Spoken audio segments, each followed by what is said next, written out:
Hey dudes, Apeiron is definitely one of the games that everyone looks forward to in its up-and-coming release. As a Web3 game that has its own NFT collection, particularly planets, people definitely want to know which one should they get to maybe have an advantage in the future or get an easy flip. So here is a guide to help you pick out your planets.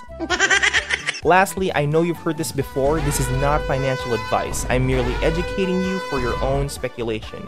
If you make a purchase, that's all on you, buddy.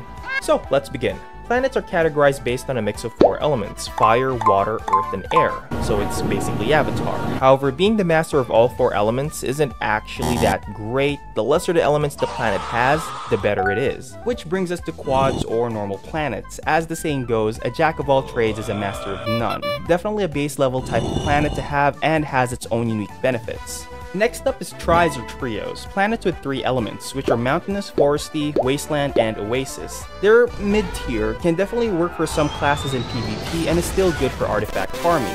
Even if you have a duos or pure, you'd still want to have some of these for artifacts and breeding, and they also have a high possibility to be a skill-based planet in PvP.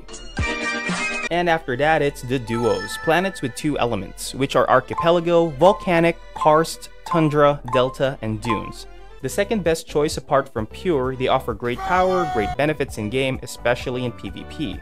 And lastly, on top of the food chain, we have the pures. Pure because they only have 1 element, the Gygus, Leviathan, Inferno, and Tempest. Only the best for the best. Getting one of these babies can bring you a huge advantage in game and even on the God Simulation game. I can only dream of having one myself, so yeah, if you run across an extra one, just send it to my wallet. Why not? No. So those are the elements. Now for the classes. The game has 3 classes, the Faith, Wisdom, and Fury. Fury is the tanky beefy unit that leads your troops into battle while being able to take a ton of damage. The Wisdom class is the caster glass cannon that relies on huge damage in exchange for low survivability. And lastly, the Fate class, which is more like the summoner crowd controlling support that also deals damage. Basically a League of Legends bot lane mixed into one unit. Each class has its own unique playstyle that really depends on the player. Not much to speculate on which one is better than the other, but I'm personally a fan of the big swords. Once a planet is minted, it ages by 1 year every 24 hours. You can boost this by having it orbit a star, which is the land NFT. Or you can feed other planets to feed its age through a process called chronomerging. The higher the age, the stronger it becomes by being able to equip more relics or artifacts, and also the better the artifact drops. Artifacts are powerful items found in the Godiverse that drops depending on the planet. This is where most of the value of different planet comes in. Be it quad, oasis, archipelago, they all have their own unique artifacts sought out by planets with different elements. The higher the planet's age, the better the drops. And lastly, cards, perks, and boons. Cards are basically a planet's abilities and the perks are its passives, while the boon, though a passive, is unique only to its planet type. Card and perks can be passed down through breeding. They are extra abilities available to a planet on top of its default skill tree.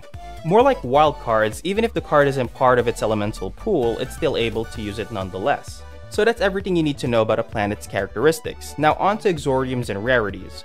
Exordiums are basically the origin axes of Apeiron, which are minted and not bred.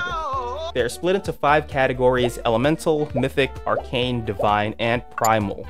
The higher the tier, the higher the chance of you getting a pure. Primal, which is the most expensive, ensures you by 100%. Having a primeval exordium opens you to perks in-game and outside of the game, such as airdrops, bounties, tasks, reward multipliers, and staking. The benefits vary depending on how high of a tier exordium you have. And I think that's all of it. Hope you liked this video, and if you want to support me, you can use code BIKU when you register to the Apeiron Marketplace. It sure helps out a lot. So yeah. Okay, thanks, bye.